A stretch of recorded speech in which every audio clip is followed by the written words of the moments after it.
Les nouvelles en détail. Le président Abdel Fattah el-Sisi s'est réuni aujourd'hui avec le président de l'autorité générale de la zone économique du canal de Suez, l'ingénieur Mohamed Yahya Zaki.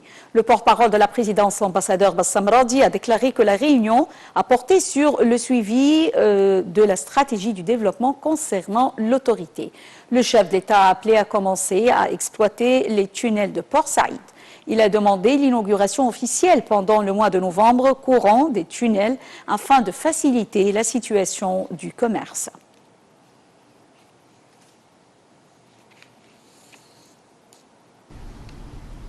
Et toujours dans le cadre des activités présidentielles, le chef de l'État Abdel Fattah el-Sisi a reçu aujourd'hui un nombre de chefs de délégation participant à la 12e conférence des réseaux des institutions nationales africaines des droits de l'homme. Était présent le chef du service des renseignements, le général Abbas Kamel, ainsi que le président du Conseil national des droits de l'homme, Mohamed Faye.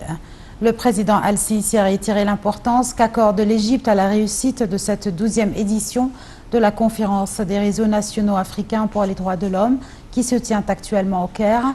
Le président el-Sisi a aussi mis en exergue le souci de l'Égypte à établir les principes des droits de l'homme et la justice en faveur de tous les citoyens dans le continent africain, tout en allant de pair avec les efforts de développement en faveur du continent.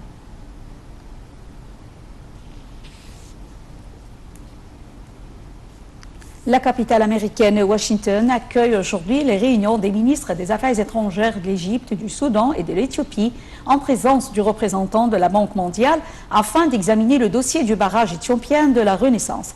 Le président américain Donald Trump avait affirmé au président Abdel Fattah el-Sisi son intérêt de la réussite des négociations tripartites concernant le barrage de la Renaissance. Il avait indiqué qu'il recevra à la Maison-Blanche le chef de la diplomatie Sameh Shoukry et les ministres des Affaires étrangères éthiopiens et soudanais.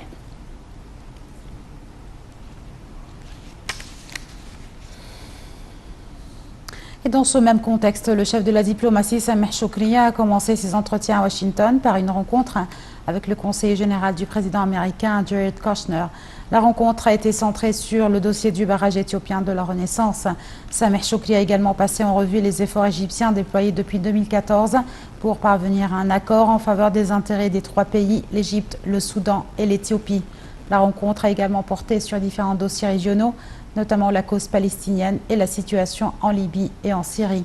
Le chef de la diplomatie égyptienne s'est également entretenu avec Lindsey Graham, membre du comité des relations étrangères au Sénat. Sameh Shoukry a examiné les efforts de l'Égypte afin de parvenir à un accord qui préserverait les intérêts des pays concernés. M. Shoukry a aussi examiné le développement régional ainsi que la vision de l'Égypte afin de résoudre les crises au Proche-Orient et le rôle égyptien pour parvenir à des solutions politiques sur tous les dossiers de la région et les moyens de confronter le rôle turc dans l'instabilité sécuritaire de la région.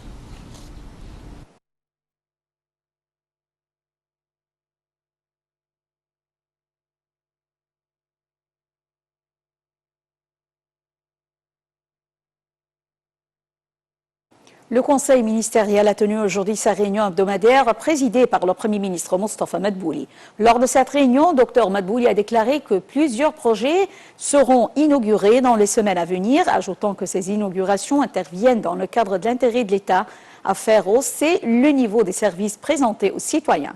M. Madbouli a indiqué que ces nouveaux projets offreront des opportunités de travail pour les jeunes et attireront plus d'investissements. Le Premier ministre a également souligné la nécessité de coordonner entre les ministères concernés dans les projets de services qui intéressent aux citoyens. Le Conseil a examiné les procédures proposées par le ministère de la Planification concernant l'adhésion de l'Égypte au programme de coopération avec l'Organisation de coopération économique et de développement.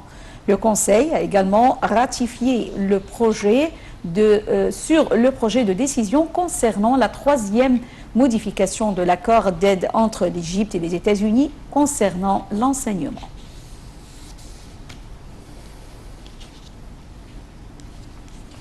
Les exercices militaires conjoints égypto-russes Flèche de l'amitié 1 se poursuivent aujourd'hui. Les forces de défense aérienne égyptienne et russe participaient pour la première fois à ces exercices. La phase préparative des exercices comprenait des lectures théoriques et pratiques sur les nouveaux systèmes de défense aérienne. Les exercices ont pour but d'échanger des expertises entre les deux pays amis et de s'entraîner à l'usage tactique des équipements sophistiqués et de nouveaux systèmes de la défense aérienne.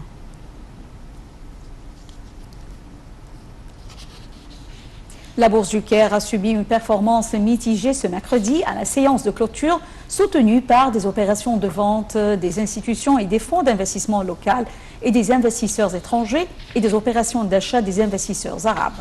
Le marché des capitaux des entreprises cotées à la bourse a perdu 1,8 milliard de livres égyptiennes, enregistrant 733,1 milliards de livres égyptiennes après des transactions qui ont atteint 2,4 milliards de livres égyptiennes. Le principal indice GX30 a chuté de 0,54%, enregistrant 14 709,79 points. L'indice des petites et moyennes entreprises GX70 a haussé de 0,2%, enregistrant 544,82 points. L'indice le plus élargi, GX100, a haussé de 0,01%, enregistrant 14 452,52,61 points.